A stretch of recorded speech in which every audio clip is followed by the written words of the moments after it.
Welcome for the July session of the Dance to the Music of Time 2025 reading group. This month, we're going to be talking about volume 6 in the series of 12, The Kindly Ones, which has plenty of material to sink our teeth into, particularly because in the overall design of the series, I think we would all agree, if you've read the whole series, chapter 1 of this book kind of plays a critical role of sort of positioning the overall work as not just following a group of Nicholas Jenkins contemporaries, but really kind of setting it into the context of British history over the decades that are covered in this series. So we'll go ahead and get started with a very brief presentation. Let me share my slides again here.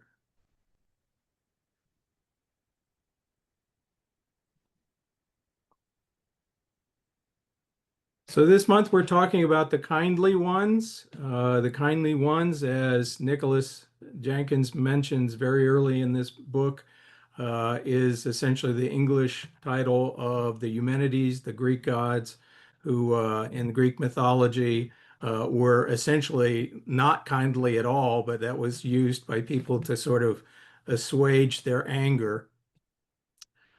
In terms of time frame, interesting, it's a relatively short period of time. We know formally that the weekend or the afternoon that they go to Stourwater is right after the Munich crisis, and then we know this takes us up to the next year where Britain declares war on Germany after the invasion of Poland. But of course, in the overall framework of both the book and the series, we have this flashback to 1914 and actually the introduction of a number of not just key characters, but also kind of key themes that get developed in the course of the book. As I mentioned, we're hoping that Wes Stace will be joining us, but in the meantime, while we're waiting for Wes, I will kind of open it up for discussion. I will say, just to get the discussion going, there are a number of things that I hope we have time to talk about, but what I really found in the rereading this time is how often the words will and action play a role in this in it's talking about some of the characters in the book. I mean, we hear about, for example, that Bob Duport is a man who kind of is only really fully alive when he's taking action. Otherwise, he's just twiddling and he's very frustrated and maybe even self-destructive. That, you know, of course, Magnus Starwaters and Widmerpool are willful people, but even minor people. You'll find in the chapter where Nick goes to the seaside village or seaside town to collect the remains of his and deal with Uncle Giles's death, that he describes Albert as a character of will. And like, it's almost like Albert is a mini Widmerpool in the sense that he specifically mentions how disinterested Albert is in pretty much anybody but himself, which we certainly see again and again in the Widmerpool character.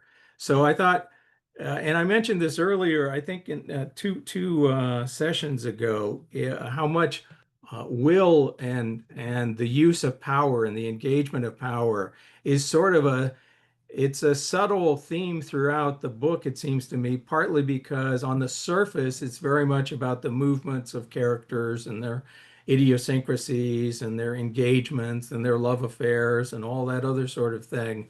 But every once in a while, Powell sort of reminds us how much, willpower and the will to take control plays a factor. And I think partly because Nicholas himself is definitely, of anything, we would say he's not a man of action, and he's not a man who seeks power at all. And I hope we have a chance to talk about one particular instance that I think illustrates that comes up in this book. But with that having been said, let me open it up for thoughts.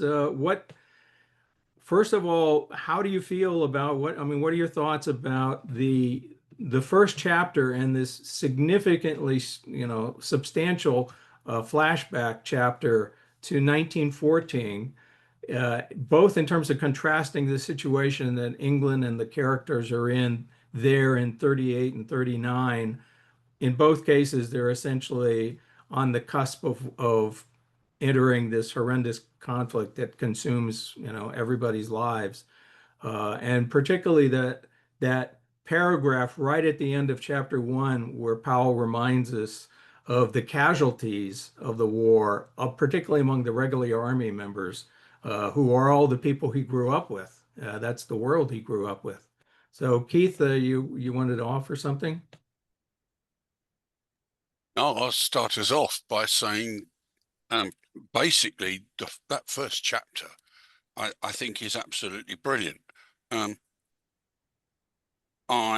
It's for me, one of the best chapters in the whole series, and it really struck a chord with me when I first read it, and especially the last part where you've got Jenkins, his parents, Giles, Trelawney, and all of his hangers on. I basically, examining the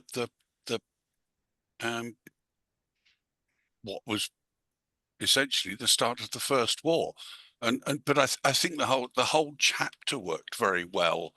I mean, it's one of those chapters that's always provided a set of fairly iconic scenes that people tend to refer back to with Bilson and General Conyers, and then, as I say at the end, Giles and Conyers and so on. They're sort of almost seminal, set pieces. I don't know what anybody else thinks, but Giles announcing Sarajevo, and the way it's done was very powerful for me. I agree, Keith. I think that's a really good observation. It really gives you an idea of Nick's life and gives some texture to the book, because we've been thrust into their life right now. And it's sort of like, where did he come from and what was it like before? And of course, there's some really funny bits in the chapter too. So it really is a very choice part of the book and the series, I think. John Gould? When I taught the whole series, I taught it twice. This particular is the most carefully constructed novelistic novel of the part. It had not only a clear beginning and a clear ending, it turned back, it completed itself in a circle. We begin with the opening of World War I, and we end with the opening of World War II. I think it's just brilliant. One thing I noticed in particular in this volume is that Powell makes more of an effort to sort of fill the reader in on what's happened in the past with different characters than he typically does with the other volumes. It's as if, much of the series is written on the assumption that you didn't start with this particular book. You've read from the beginning, but with the Kindly One, I mean, you could, in theory, start the series there and still catch a lot of the overall stuff that's happened in the previous 5 volumes, because he explains who Matilda is. He explains Moreland. He explains Widmerpool. I mean, many of the things that otherwise are sort of glossed over in other volumes as characters reappear. Gil? Hi, good evening. I just wanted to pick up on what you said about the will, because it's here that we meet Trelawney, and both at the beginning of the beginning of the First World War, and of course in respect of going to collect Uncle Giles's possessions, by which time he's hooked up with Mrs. Eardley. But if you remember, Trelawney's mantra is to know, to dare, to will, to be silent. I think I've got that right. And that is repeated throughout. After we've met Trelawney, that never goes away. Nick repeats it, other people repeat it. So I think that makes this section significant. Right, right. Frank? I think there's a real joy in Powell's writing in this particular book. He introduces two really amazing characters in Albert and also Dr. Trelawney, and just lots of bits of the past, like you say, that are filled in, but also things that he didn't realize were the way that they were. So Jean was having a lot of affairs at the time that he was having an affair with her, and that comes as quite an interesting revelation. Pretty much all the main characters make an appearance in this one, even if it's only briefly. And I wonder what was happening in Powell's life. Was he more relaxed? Was he in a better place? Because I know that during the early books, he was very much writing to make money and to survive. And I know there came a point where he was a lot more well off, and I wonder if this was around that time.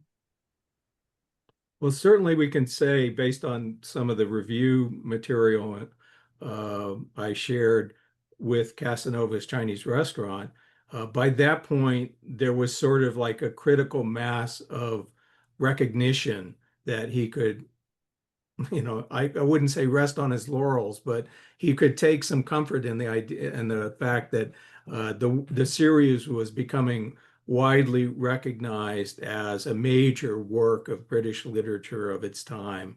And any writer, of course, the pressure is, can I keep doing this trick with the next book? But I think that's a good point. He probably was in some ways comfortable. Plus, it was allowing him to tap into, the first chapter, this is much more directly memoiristic material. If you've read his memoir, the first volume, I mean, it's a wonderful, and if you haven't read it, I would highly encourage you, because you will see so many things from Powell's early years, particularly when his family, he was living with his parents outside Aldershot, just like Nicholas Jenkins. It was in a house that was sort of remote, just like Stonehurst. It was a house that had a problem with ghosts, just like Stonehurst. All of these sorts of things you'll see are parallels with what are described as Nicholas Jenkins' experience. So Keith and then Chris. Yeah, I mean, I'll pick up on several of those things. I mean, Stonehurst is a pretty direct picture of Stone Dean, where the Powells were living, at that time, just before First War. I mean, like Frank and others, I love that bit of chapter 3, the episode with Trelawney. It's absolutely brilliant. I mean, Powell throws in time and time again all these sort of throwaway pieces of cod magical phraseology. They're brilliant. I mean, he must have been, well, we know he was well read, but he must have been well read around the occult area as well, to have picked up that whole ethos. And I found that, reading it again now, I found that really very powerful, which I don't remember doing before. I mean, before, yes, I've always found the first chapter powerful, but I didn't remember that section at all well. So that was quite a revelation for me. Well, in particular, we notice here, I mean, as in so many aspects of Pohl's perspective, the refusal to outright reject things. So, for example, we see astrology and the whole occultism being more taken at face value. It's not like Nicholas necessarily believes it himself. I don't think he does, but neither does he say this is just nonsense and dismisses it. And so we have an opportunity to see that in a big way. I think we have Chris and then Richard. So yeah, the occult, Keith brought that up, so I have to say something about what I was struck with. Pohl is, yeah, he is well versed in the occult, and if you read What's Become of Waring, the occult is a big part of that story too. But in terms of like this particular book, Kindly Ones, I think this is Pohl getting fully up to speed now. I think this is what he had in mind when he first tried to form, like, I'm going to write this novel, and it's going to be kind of an epic. And I think this is the time period that he really had in mind. And so if we think about it, was published in 1962.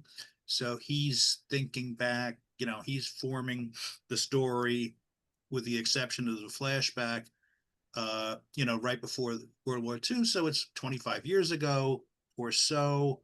And I think this is where he's really got his grip, as opposed to some of the later volumes where he's writing about more contemporary things. And I think he kind of like loses his footing a little bit. But yeah, this is his prime time, I think. Let's see, Richard, then John, then Paul. Yeah, the end of the first chapter, it reminds me of A Fish Called Wanda, in that there's a moment of incredibly embarrassing nakedness and how the English handle it. And in A Fish Called Wanda, John Cleese is standing in this apartment naked, and the family comes in and they're just standing there chatting because the whole purpose of English life is to avoid embarrassment.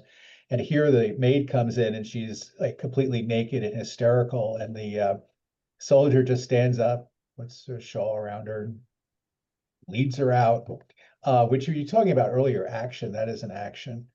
Yeah. And the other thing is, I kept thinking throughout the first 5 books, what he only mentions his parents in passing, and then finally in this book we finally get to see it.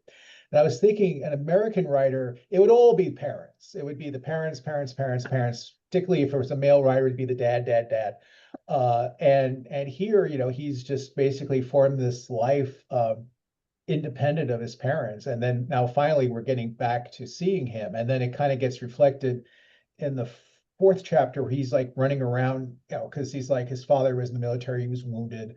And he's like, well, I really should try to get back somehow into the military. And he's using his connections. And finally, he kind of half accidentally hits one that seems to be an unstated thing here. Everybody knows the war is coming. He wants to do something, and he's trying to find a part of it. But since he's already, I guess at this point he's in his early 30s. Nicholas?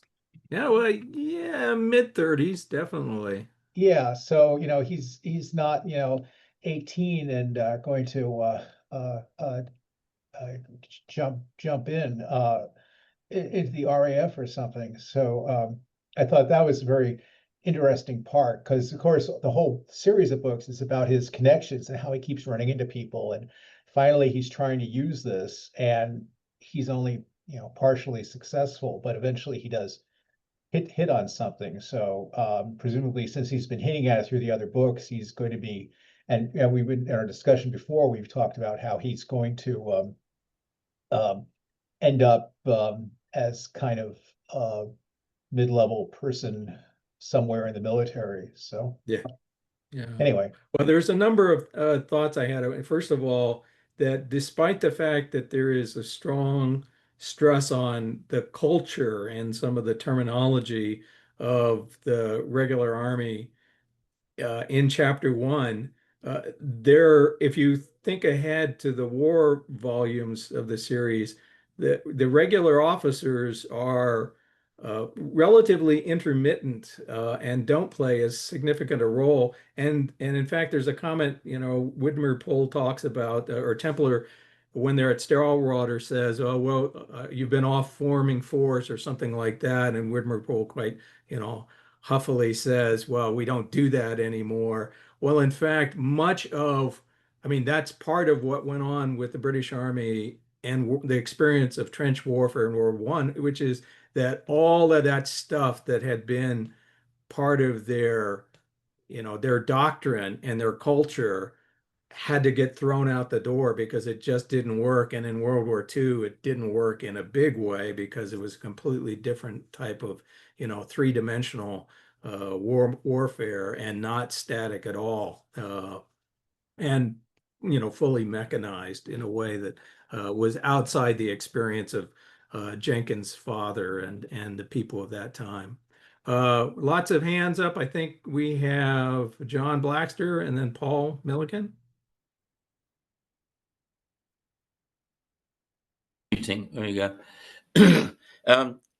I think, unfortunately, I'm going back a little bit, but that end of chapter one, where there's a sort of roll call of the dead, I think is sums up the feeling which I get from that chapter of a sort of menace, really, and anticipation.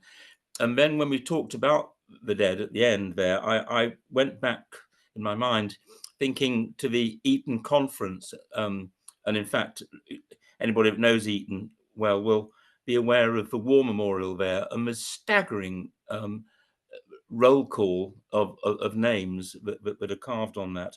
I did actually look it up one time, and I think it wasn't even 1,000. I think it was more like about 1,100 plus old Etonians died in the First World War alone. And of course, Powell must have been aware of that. And if you see something like that every day, because it's obviously in a prominent position within the school, then I think that would give you something, you know, that would build up in your own mind.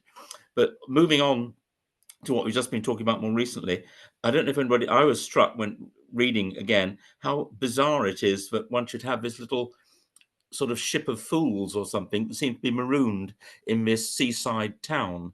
The strange combination of Albert Creech, Mrs. Erdley, Trelawney, and then Duport, who obviously is completely, you know, not part of that milieu, and then Jenkins, obviously. And then also you've got sort of Uncle Giles there, haven't you? Because I mean, they examine his possessions and they talk about him, so his presence is there. And of course, you know, Jenkins thinks back to some of the wit and wisdom of Uncle Giles. You know, I like the little man in Germany and that sort of thing. So I don't know if anybody else was struck by that. And they're very isolated. We don't know what the town is. You know, possibly down in Kent somewhere or something like that. And it's well away from.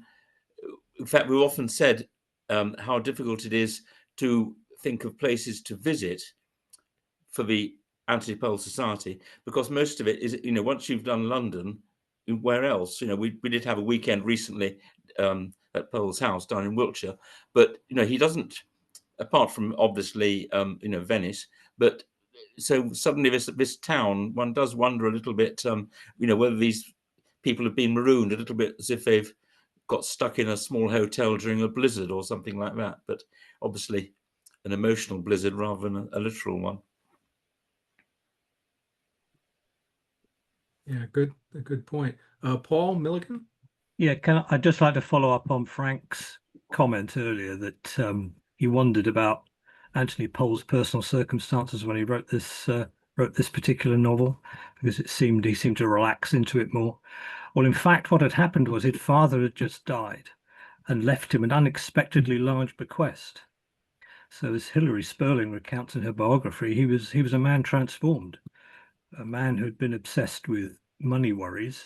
Suddenly ended up with this windfall, and he went up on a Mediterranean cruise with Violet, and basically planned out the kindly ones, and then cracked on with it when he got back. And I think the other relevant point about that is, now his father had died, he was freer to write about the time he'd spent with his father and mother down near Aldershot, which is basically the basis for the Stonehurst episode, which begins.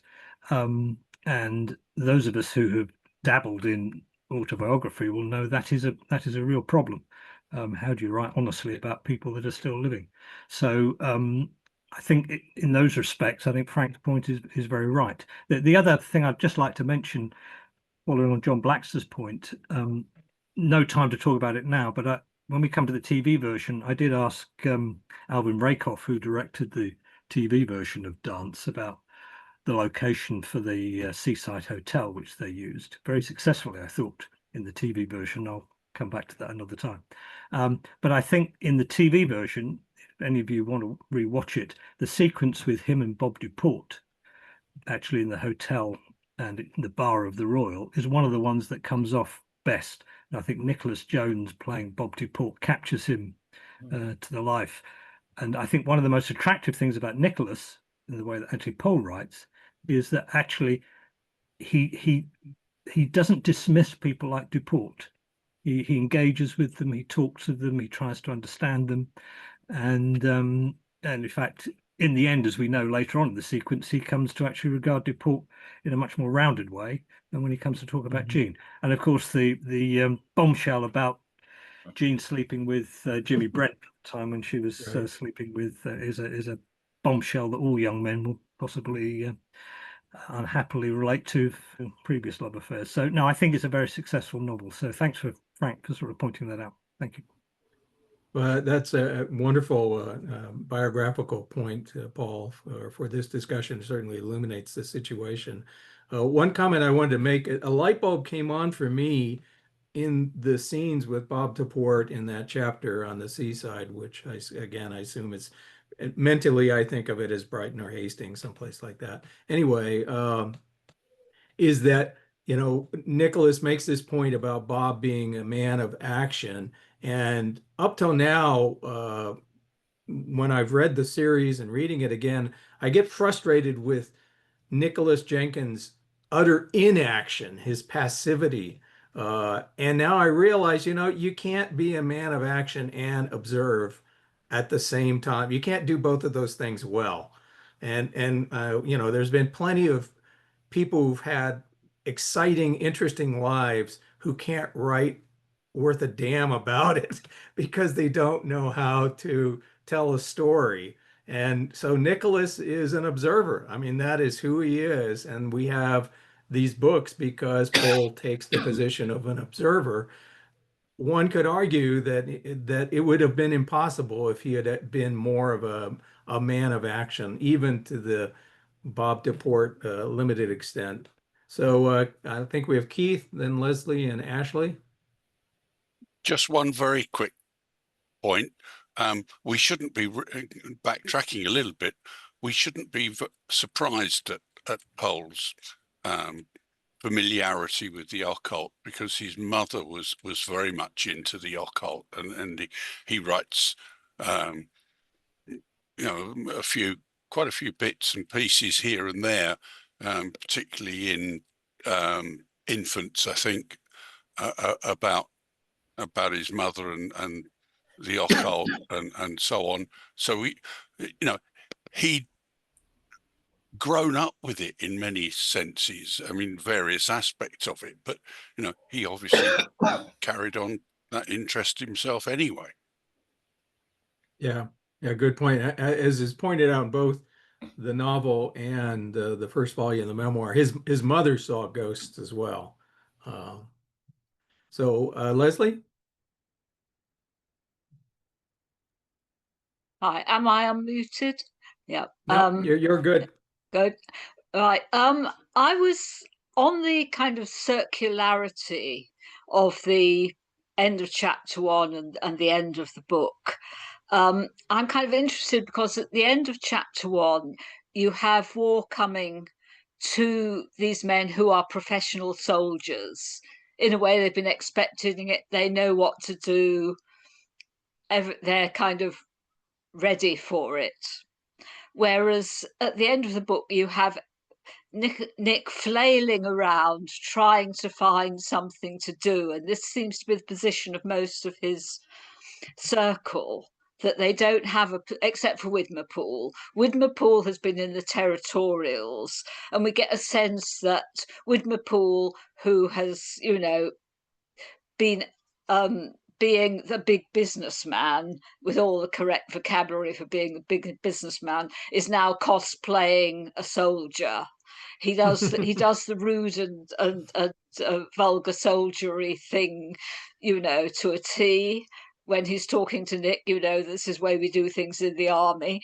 So that's the thing that I find kind of interesting about Widmerpool, kind of finding a place to be and acting it out.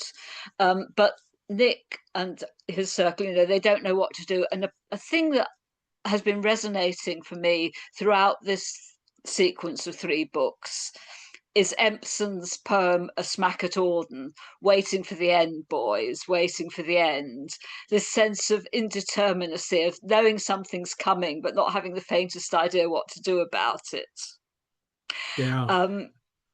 And now it's finally come. But right at the last minute, the last minute of the 11th hour, the 59th minute of the 11th hour, Nick finally gets somebody who can put him in the way of getting a job, a commission in the army. And it did look at one point when he's actually going to have to go in as an enlisted man, the horror, which of course a lot of people did, because that was where they served. Right. I think there are some interesting issues there about, how you serve, in which we serve. I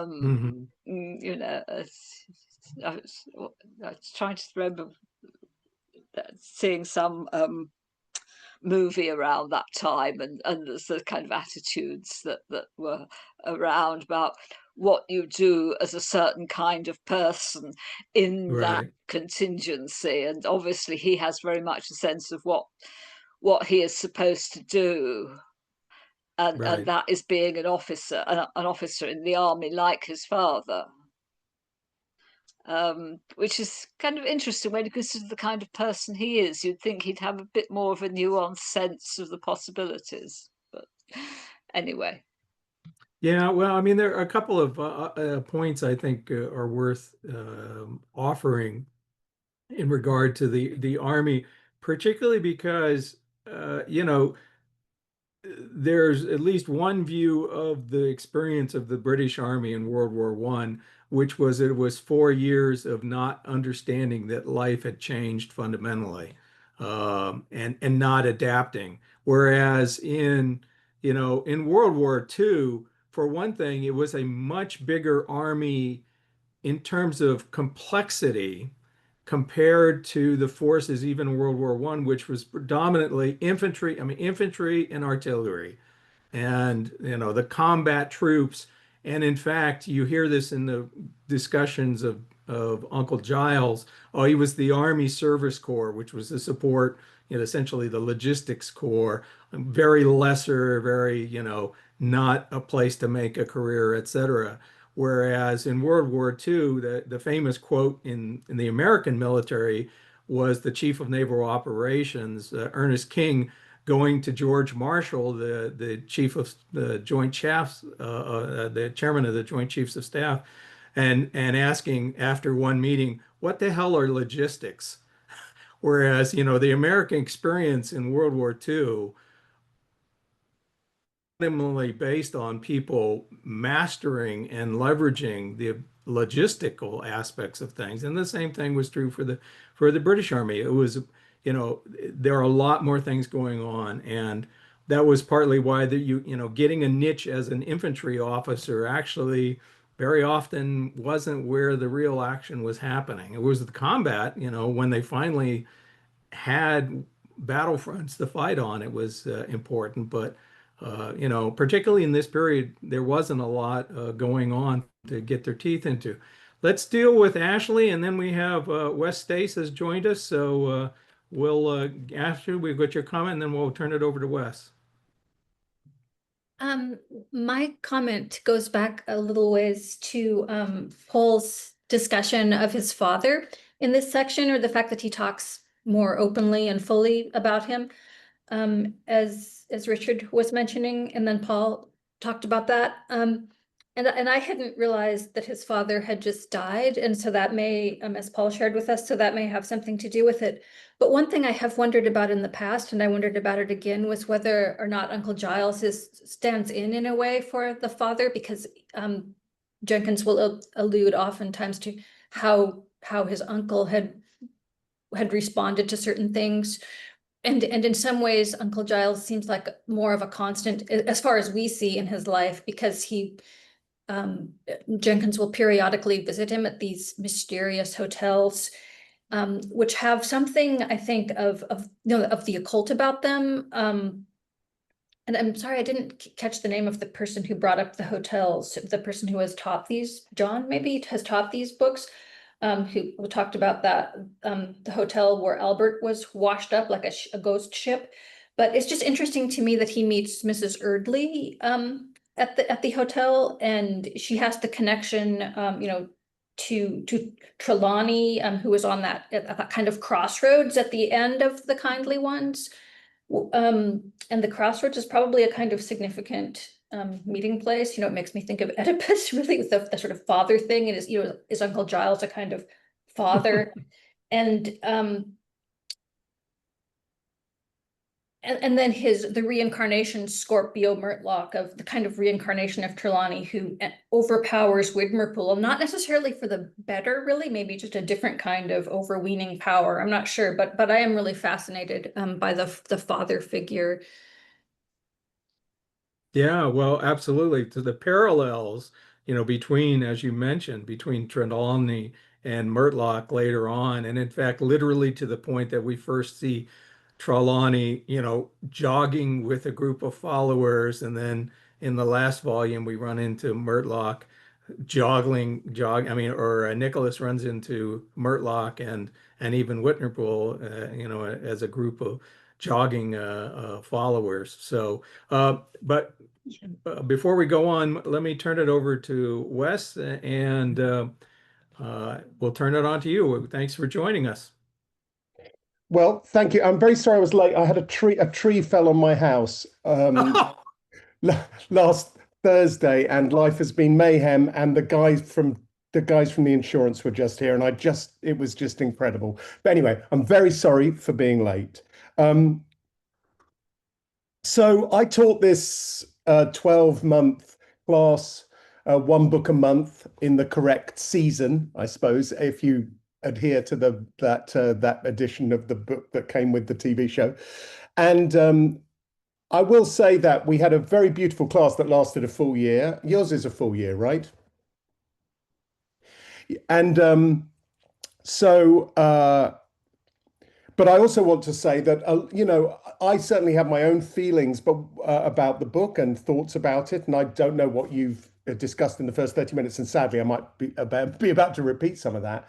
But, a lot of what I was doing was a synthesis of the incredible book by Nicholas Burns and Hilary Sperling as biography. And it was a big mesh, and also a fantastic website called Pictures in Powell, which kind of explains all the art references. Perhaps you've dealt with all these things and seen these things. There are certainly, of course, many of my own thoughts, but that's basically what's happening. And I did I actually spoke for 90 minutes on each book per class, and then we talked for half an hour. I tried to get the one on the kindly ones down to 8 pages.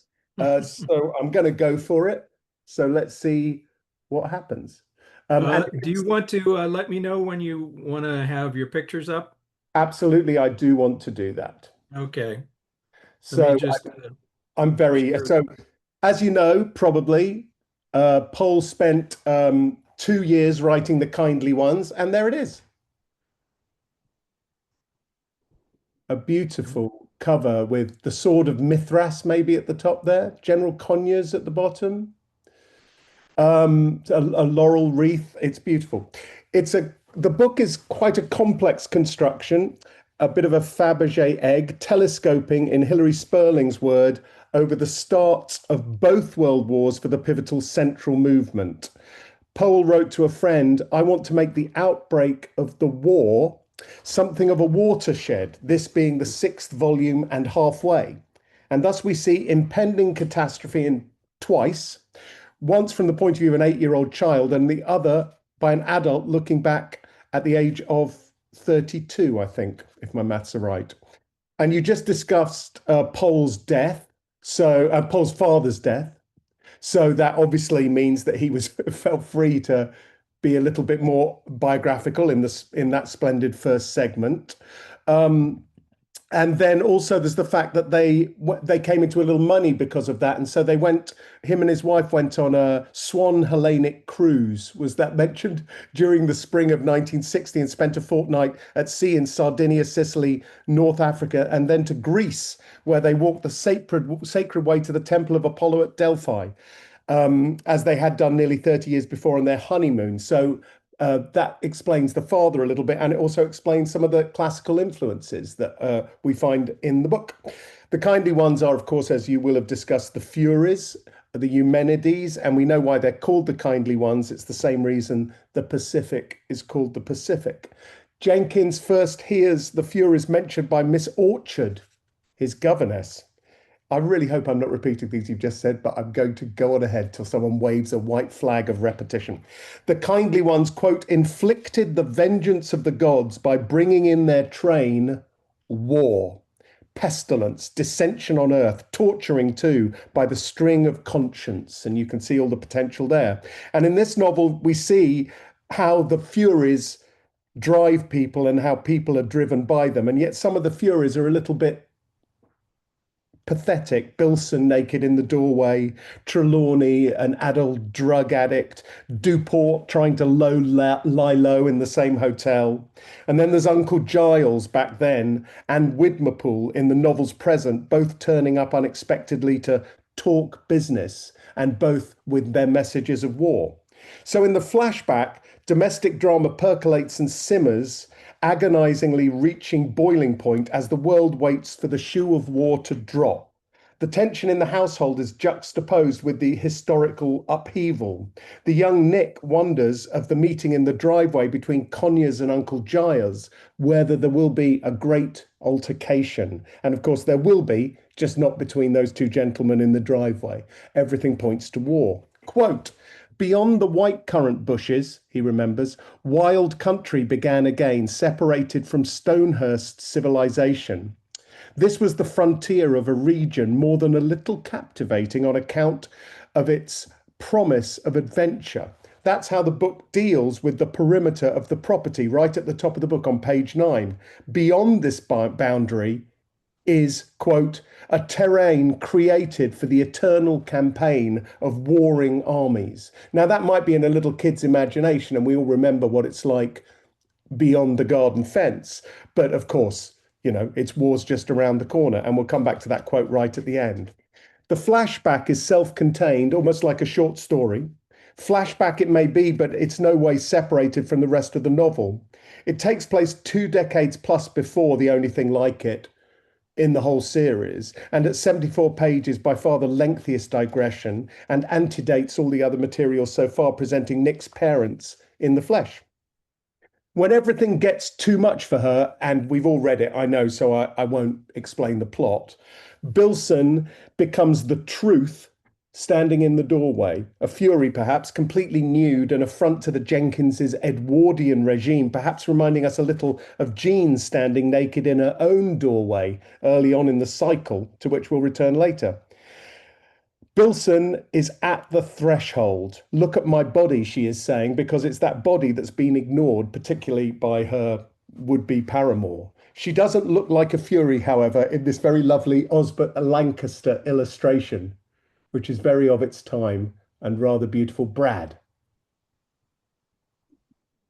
Yes. It's not what you imagine, but it's very Osbert Lancaster.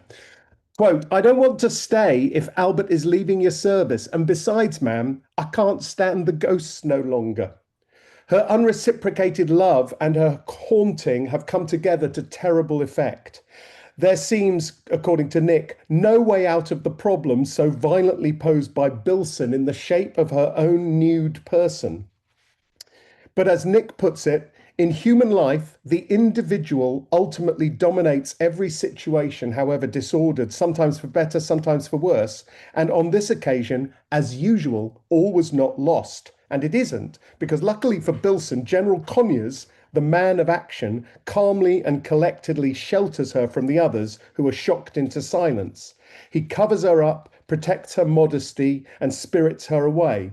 To Conyers, it's a trifling good turn. To the Jenkinses, quote, action had been taken, willpower brought into play, and now, quote, life was normal again. The truth had been covered up. Back to the facade. It had been, quote, a moment that summarized in the unclothed figure of Bilson, human lack of coordination and abandonment of self-control in the face of emotional misery, a moment beyond the Jenkins's uptight existence. It's a Black Mirror moment, if you know what I mean, and a stark reminder, absolutely stark, emphasizes Nick's father. And afterwards, Conyers says, I'll just smoke another cigarette if I may. And it's Uncle Giles has elsewhere gossiped that Conyers was once a ladies' man, and the smoking feels a little bit like he's just had sex. And he later goes on to marry the much younger Tuffy Whedon, which is her big second act, if not her third. And Jenkins memorably remarks, if General Conyers could handle Bilson naked, he could probably handle Miss Whedon clothed. Later in the afternoon, Giles arrives with the real bad news, Sarajevo. There will be trouble about this, says the general. He knows the truth. Of course, the start of the war is juxtaposed with a comic version in the driveway. There's no altercation, but there's a minor car kerfuffle. And the accident in the driveway is no equal for news of the accident in the car in Sarajevo that will finally lead to World War II. It's macro versus micro history. It's a concept I think I got from Nicholas Burns. But when Nick's mum says, quote, I thought it was the end of the world, her mind is firmly on, and she is only referring to Bilson's breakdown and nakedness. But elsewhere, the beginning of the end of the world is what it really is. And at the end of this extravagant analepsis, we are in the next chapter eased elegantly and gently back into the present. It's a nice segue. Chapter 2, The Seven Deadly Sins. In August 1938, when Nick visited Stourwater, he's less than impressed. As he is less than impressed by old school friend Peter Templar, hardened by compromise in the world of business, enjoying life less, becoming a stereotype. Quote, there was something not far away from Templar that generated a sense of horror. Isabel remarks of Stourwater as Peter drives them in. Nobody warned me that it was made out of cardboard. And there, Jenkins re-encounters the Seven Deadly Sins tapestries, and in an unusual moment of Jenkinsy decision, proposes that they be used as models for the tableau vivant to be photographed by Sir Magnus for the after-dinner fun. Donners himself, capitalism, high finance, throughout the series is among the worst people, if I may make a moral judgment, in the whole series, along with probably Murtlock, Widmerpool, Pamela Flitton. He's not good. Among other things, he's a sadist and a voyeur, someone who holds power and gets his kicks by watching rather than acting, unmarried, no children, uncommitted except to making money, which he's happy to do with weapons, which is what all that chromite stuff is about, because he is a master of war. As a patron, Donners knows he can wield power also through art. It'd be great if other people realize that. And the 7 deadly sins shows him combining his power quest, arranging the tableau and assigning the sins, which are all done so appositely, with his voyeurism and his interest in the arts as a mode for enacting power. He didn't come up with the idea of photographing the sins. Of course not, because he has people for that, Nick Jenkins.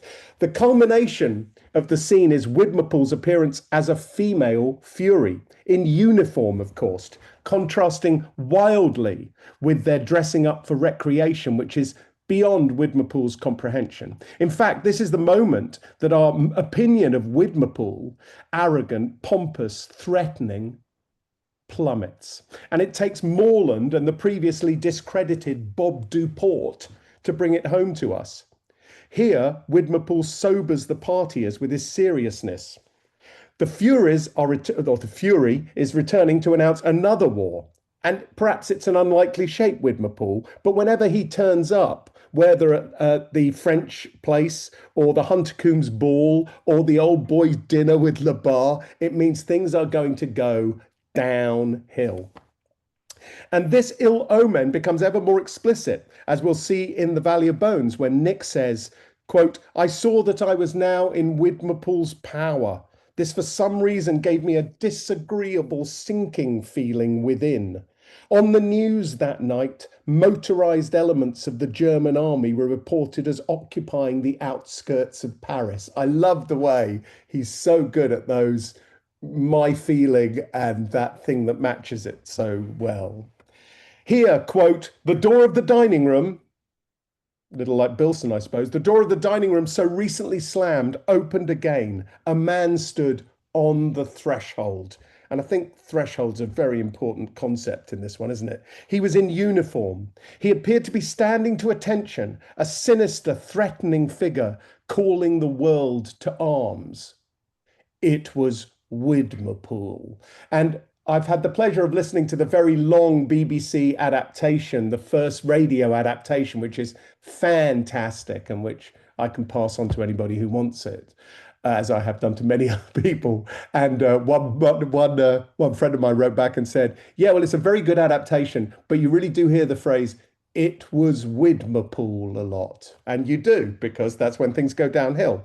This, more than anything, brings home the reality and imminence of war to Jenkins, partly because Widmerpool is associated through his appearance to the archetype of the Furies. It's subtle, but it's unmistakable. I had never thought of Widmerpool as possessing physical characteristics at all feminine in disposition, but now his bulky, awkward shape, buttoned up and held together by a Sam Brown belt, recalled Heather Hopkins for got up as an admiral in some minor act or some act at the Merrythought. 3A and 3B, please, Brad. However unlikely it seems, Widmerpool is feminine, a fury in drag. And of course, we don't have a picture of Heather Hopkins because Anthony Powell made her up and she's fictional, but we do have Ella Shields and we do have Vesta Tilley doing roughly the same thing, though perhaps I think they look a little less, I think they look a little svelter than Kenneth would have done at this moment. Thank you, Brad. Quote, "The sight of him in uniform struck a chill through my bones. That was not because Widmerpool himself looked innately military. On the contrary." But the headline here, symbolized by Widmerpool, the man on the threshold, like Bilson on the threshold, is Nick's realization of war. That's what's chilling. And remember Trelawney's words to Conyers in the driveway, quote, "You are approaching the sublime threshold." And how effortlessly Powell can make that airy metaphor very real, very quickly, twice. It's all about the threshold. And you can dress up all you like and party the night away, but when Widmerpool appears in uniform, the jig is up. Chapter 3 and the genius scenes at the Bellevue. Hello, Chris Burns, I can see you there. The nomad Dr. Giles, journeying between his battered caravanserais, has died, dropped off the hooks, as Bob Duport sympathetically puts it. After all his comings and goings, his chiseling, his worry about the trust, his bad stock tips, his droppings by unannounced, no more. And it's fallen to Nick, the sole family member, to sort out the affairs and arrange the funeral, because everything Giles does is inconvenient, and even Giles' death happens at an inconvenient time, just as everyone's sole preoccupation is war, and off Nick goes. But Giles' death and Nick's journey to the seaside resort is actually a pretext for a bigger coincidence. Trelawney, yes, but oh look, it's Bob Duport, also at the Bellevue, a fury with two bits of news, one political, the Nazi-Soviet pact, and the other personal. Nick's discussion with him about Jean is a lesson in humility for Jenkins, painful, embarrassing, yet fascinating. He also confirms, incidentally, that Widmerpool has become a power-hungry, backstabbing businessman or, quote, 100% bastard. Nick had not set eyes on Duport since he was an undergraduate, when Jenkins described him as having that indefinable air of being up to no good that characterized Peter himself, and later, quote, like Templar, with all sympathetic characteristics removed. He hadn't liked him back then, not to mention the ill omen of the car crash, or his horrible fat friend Jimmy Brent. Later, of course, he finds himself having an affair with Duport's wife, the psychology of which, understandably, is that Nick resents Duport even more. Though Duport is technically the injured party. And then suddenly, here he is at the Bellevue. Now, quote, a whole sequence of memories and sensations, luxuriant, tender, painful, ludicrous, wearisome, rolled up, enveloping like a fog. It's Nick's love flashing before his eyes. Then there's the horrific conversation they have as Duport is telling Nick about all the men Jean was supposedly running, and where, in letting him know the identity of one of Jean's lovers, for a diabolical moment, it seems that he will name Nick himself as the co-respondent. And Nick indeed, quote, supposed him to be teasing me. It's like a game of cat and mouse. Guess who the chap was? How could I possibly? Someone known to you. Are you sure? Seen you and him at the same time. Duport grinned horribly. I began to feel decidedly uncomfortable. And here Nick's vanity and his pride get a jolt, in the same way that, thinking himself so superior to Jimmy Stripling, he was so upset when Jean told him that she'd had an affair with Jimmy Stripling. Big quote, quote, perhaps I thought her men are Gothic too, being carved on the niches and corbels of a medieval cathedral to arouse at once laughter and horror. In any case, I had been one of them. If her lovers were horrifying, I too had been out of their order. That had to be admitted. Very Turgenev, if anybody is into Turgenev. The truth unveiled by time. Cupid chastised by Venus. Can we see that one? Here's Cupid chastised by Venus. Straight off Pictures in Powell. We only need to glimpse it anyway. And Duport isn't Venus. He's just a crass, frank, materialistic man who reveals that Jean, quote, wasn't really much of a grind. There is Venus chastising Cupid. And he says that Jean wasn't really much of a grind, which is, of course, one of the two horrific uses of the word grind in the series. And then at the Bellevue, there's the business with Trelawney. And here, finally, Nick does take action, which is something, of course, he's accused of not doing, which seems to annoy some people. He felt unable to with Betty, but here he possesses the knowledge. It's his memory of the bogus incantation or spell to which he provides the right punchline that brings Trelawney back from the edge through the bathroom door. The vision of visions heals the blindness of sight.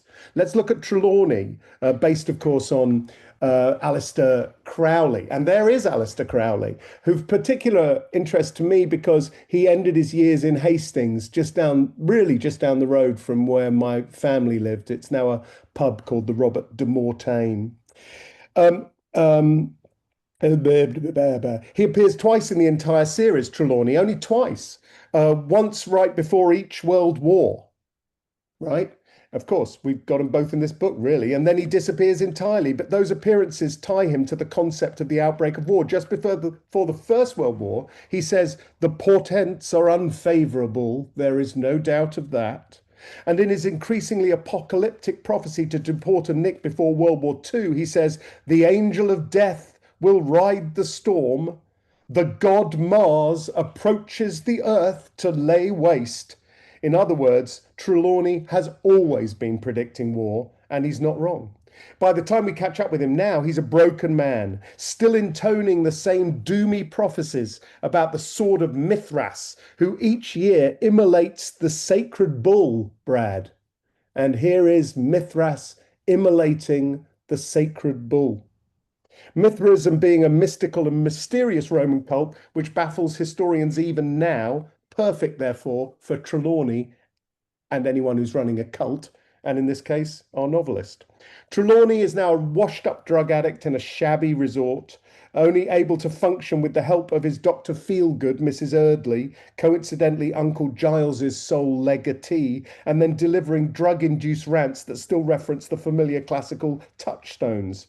He is a figure, as Hilary Sperling says, who gathers to himself the atmosphere of impending catastrophe which pervades the kindly ones and will continue to loom ominously over deaths, dislocations and fresh groupings long after his corporeal body has, in Mrs. Eardley's words, re-entered the vortex of becoming, or in other words, dropped off the hooks.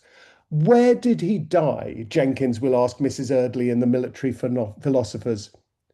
There is no death in nature, she replies, only transition, blending, synthesis, mutation. He has re-entered the vortex of becoming. I see. But to answer your question in merely terrestrial terms, he re-embarked on his journey from the little hotel where last we met. And I went to a recent Powell lunch in New York, Cheryl Hurley, where there was a debate as to whether Mrs. Eardley or Barmby was a more worthy or important character in the dance. And I voted for the loser, which was Mrs. Eardley, which surprised me. So here we are, I'm nearly done. Stanley Jevons, the war looms. And everyone is preparing, but even when the sword of Mithras flashed at last from its scabbard and people supposed London would immediately become the target of bombs, it didn't. There's a lull. Nick makes all the wrong moves in his attempts to hurry his own process of joining up, hoping Widmerpool will help him out. He won't. During Jenkins's visit to Widmerpool's office, Widmerpool is insufferable, calling Nick my boy, telling him to bring his own beer and asking him not to expect too much of his time. Jenkins is hugely resentful, remarking that Widmerpool hadn't earned the right to use such terms, especially not to him. Kenneth criticises Nick for not looking ahead and joining the territorials before the war. You come and ask me for my advice about getting into the army, Nicholas. You think I have nothing more serious to occupy me than your own trivial problems. Jenkins remarks, perhaps he also feared that if he went too far in his reproofs, I might excuse myself from accompanying him to the Jevonses. And it's Powellian chance, perhaps even synchronicity, via a location of good provenance and association that sorts Nick's war out. And of course, it takes place back at Lady Molly's, where so many good things happen. That Venn diagram intersection of various walks of life, where her menagerie is more full of strays than ever, including now even Morland himself. And it's not Conyers who helps, too old, or Kenneth, too tedious, but a prosaic and previously unintroduced character, an accountant, Ted's brother, Stanley. Ted is an air raid warden, which is great. Is that right? Oh yeah, Ted Jevons, right. How's your war going? It's touch and go whether we're winning ours. Stanley's job is sorting out which territorial reserves will be called up for duty, and he says he can help Nick speed the process up. Nick's life, and of course the novels, is changed simply because he happened to go along with Widmerpool's appeal to him to accompany Widmerpool to the Jevenses in order to help him out. Come and see us, says Ted, before we all get blown up. Powell started the next volume immediately. He'd fully committed to allocating the entire next trilogy to the war years and to then complete the sequence in 12 volumes. The last paragraph, quote, I went home through the gloom, exhilarated, at the same time rather afraid. Ahead lay the region beyond the white currant bushes, where the wild country began, where armies forever campaigned, where the rules and discipline of war prevailed. Another stage of life was passed, just as finally, just as irrevocably as on that day when childhood had come so abruptly to an end at Stonehurst. Because now the, quote, terrain created for the eternal campaign of warring armies, as Jenkins remembers it so innocently at the top of his novel, isn't childhood imagination in a flashback. It's the real thing. Thank you. I Thanks can't hear so you much, clapping. Wes. I That can was only see great. you clapping. Oh, bravo. So, thank Well, you so I mean, much. let's be clear. I did a lot of work on that for a class that Chris Burns was in and perhaps some other people. And I went through very quickly and cut a lot of it out to try and make it cohere. But there you go. No apologies necessary, I think, for any of us. There's plenty of meat to sink our teeth into with just even that amount. We're past the hour, but I think everybody who wants to stay with us, we can keep this conversation going for a little bit. Absolutely. I just want one question I wanted to ask Wes and also others who've read the series before.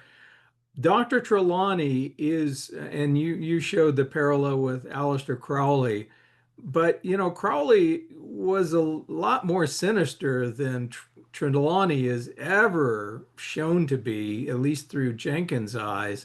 Trelawney is sort of more of a oddity than a sinister character. Yeah. I mean, I think I mean, my view is that Poe was tapping into the fact that there was this whole, um, you know, growth of, theosophy and these sort of alternative non-Christian belief systems prior to the start of World War I. And and some of them were pretty strange, and not all of them were necessarily satanic or had sinister sexual. To me, that's one of the differences. To me, Trelawney sort of taps into a general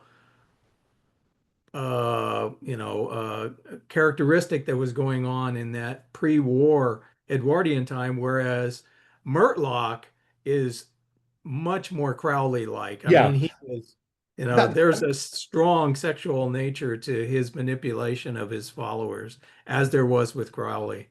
100%. And, I think, in fact, Trelawney and particularly Mrs. Eardley, and, all of which we say that the flashback is autobiographical about the father, but the ghost stuff is, of course, very autobiographical of the mother, who was into all that kind of stuff and maybe Christian Science a little bit. I can't quite remember. And yeah, I mean, Trelawney and Miss Eardley are both largely very sympathetic characters in the book, whereas Crowley, of course, was anything but. But I think one of the things that set me off thinking that was because Powell had to edit a book with Crowley, didn't he? I remember reading in the Hilary Sperling biography, he was actually involved and had to take lunch. I think Duckworth or whoever he was writing for was going to Crowley had managed to on them or heist them into putting out a book by him. And Powell was actually had to take a couple of lunches with Crowley. And you can imagine Crowley laying it on quite thick at those lunches. So that always kind of stayed in my head as a possible source for it. But absolutely, yeah. Well, I mean, is much more I Crowley. mean, I looked this up a little bit prior to this session, but Crowley is the default model for Trelawney in any discussion of Trelawney's character, and I'm simply questioning whether or not it's a wider Yeah, perspective and not 100%. as, certainly not as sinister as one. Chris, you wanted to? Yeah, real quick. Wes, always great. Thank you. Trelawney and Mrs. Erdley, obviously, I can see where these two characters would be attracted to one another, but Trelawney is more of a theological type character, so he's got a big background, I think, in academic, whereas I think Mrs. Erdley is more of a spiritual type, and I think she is implied to be gifted in some way, and there's a few occasions that we see in the different books where Mrs. Erdley, makes some forecasts or some prognostications. She seems to have some sort of actual spiritual type power, whereas Dr. Trelawney is more of a figurehead in terms of gathering all that. I didn't say nonsense, but I almost did together. He's Yeah. very sympathetic to Mrs. Erdley. He gives Mrs. Erdley quite a lot of punchlines throughout the book. Quite a lot of, I mean, obviously he's making fun of her in that bit that's so comic that I just read out, and with the bathos of the ending of it. But she's a force for good. Yeah, I mean, my vote is with you, Wes. As a character, she is far more instrumental as a plot, in terms of plot, than Barnby. Barnby is sort of an offerer of perspectives that Nick takes seriously. But when you think about when Mrs. Erdley pops up, it's usually something that is going to reflect a turn in the plot in one way or another. A plot Also, development. yeah. Also, I think Barnby, I think of as like the kind of rather he's a friend to Nick, but he's almost like the polar opposite of Morland. Yeah. Barnby is the successful womanizer. Morland is feckless in love. And I see them as being in a balance with Nick as ever on the fulcrum of that. Yeah. John Gould? This is a repeat of something I said several meetings ago, but I think it's worth reiterating. Mrs. Erdley, a student of mine, wrote a paper about her reading Nick's palm in book 2 when he first met Mrs. Yeah. Erdley with Uncle Giles. And she analyzed all the gobbledygook that Mrs. Erdley was coming up with and wrote a paper in which she mentioned that it seemed to her that Nick Jenkins' birthday was December 21st. And she did not know when she wrote that Powell's birthday was December 21st. And that the gobbledygook that she was using was accurate enough for her to make the connection between the narrator and the author, which stuns me that that's true. Anyway, I think Well, Very astrology, good. is a I would queen. offer that astrology is a wonderful device for a novelist because it gives you a magical way. You can either discount it completely, as most of us probably do in our real lives, but as a plot tool, it's a wonderful thing because suddenly, if you want to take it seriously for a moment, you can throw it in and it allows you to make an unexpected turn in the plot. So I think Powell was certainly taking advantage of that. Whether or not he was a believer or a sometimes believer, Well, it's a tool. not only astrology, but the occult generally. It pops up throughout the book. Must be an influence of his mother, I suppose, in his childhood and knowing about it. But the Ouija board and that that's another scene where that kind of if Nick says that wasn't him, who's doing that? It's very difficult to work out who's spelling out the messages at the Ouija board. That is right. I mean, you can read that over and over again and not quite understand what's what's happening, unless Nick's lying. He's the only person who kind of can be. Well, I think that just to close this out, because we're going longer, but I mean, I love it, and no there's problem with that. But there's a point when Nick is talking about Uncle. He's at the hotel. He's settling Uncle Giles, and he's reflecting on Uncle Giles, and he says something about rumor about dodgy business he's been involved in. There were rumors of him being involved in various, business schemes of one type or another. Well, think about that for a second. I mean, Yeah. nobody in Nick's acquaintances knows Uncle Giles other than Mrs. Erdley. Yeah. So those rumors would have only come from his parents. Who Yeah. else does he know who would know what? But that's sort of like there were rumors is a typical Powellian device to depersonalize it and distance it. I mean, to be blunt, President Trump does this all the time. People say, so it's not I'm making the allegation, it's people out there. There were rumors that this happened. It's it's a tricky device to sort of distance yourself from taking ownership and responsibility for being the source of information. Yeah. Okay, any last comments, observations, or questions for Wes? Thank you all for sticking with us through this discussion, which was rich with information and ideas to think of. We will be meeting next month. Let me just quickly share that.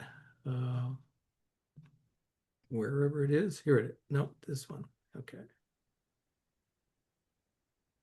So we'll be talking about the Valley of Bones, or it's the first of the 3 books about, sometimes referred to as the mini war trilogy inside the series.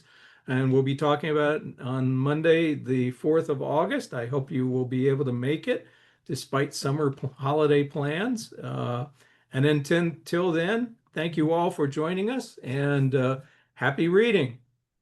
Thanks so Thank much, you. Grant. Great. Thanks to you too, Wes. No problem. Thank you, Wes. It was wonderful. It's a great pleasure. Thank you very much. Thank you. Thank you so much.